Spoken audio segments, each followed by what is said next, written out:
Well, hey friends, welcome to day number 1. Technically, it's day number 2 of our 4-week journey going through the book of James together. So here's why we've selected the book of James for the next 4 weeks of the summer.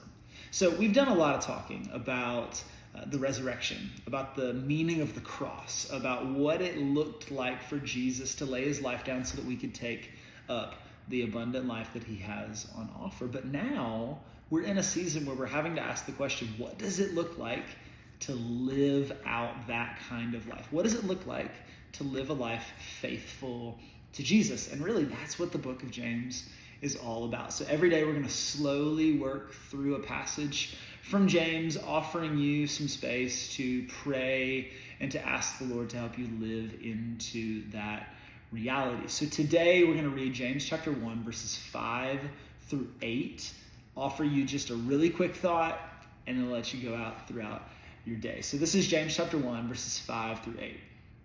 If any of you lacks wisdom, you should ask God, who gives generously to all without finding fault, and it will be given to you. But when you ask, you must believe and not doubt, because the one who doubts is like a wave of the sea, blown and tossed by the wind. That person should not expect to receive anything from the Lord. Such a person is double-minded and unstable in all they do. So we taught on wisdom last year sometime.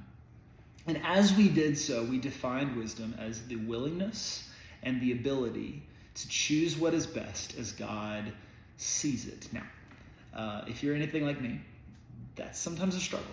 And we offered you a prayer when we taught on that particular passage that you could come back to on a regular basis. Because to be a wise person is to ask God to move you from a place that you are now to a place where you could be. Because he starts this passage by saying, if any of you lacks wisdom.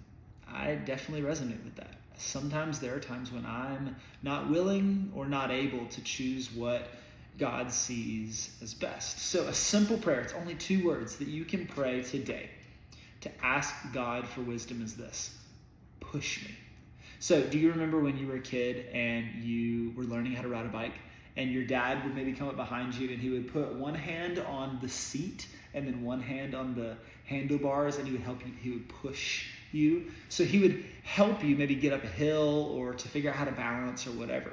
He was helping you to do something that you couldn't do then, and helping you to get to a place that you couldn't get by yourself. That's what this prayer is.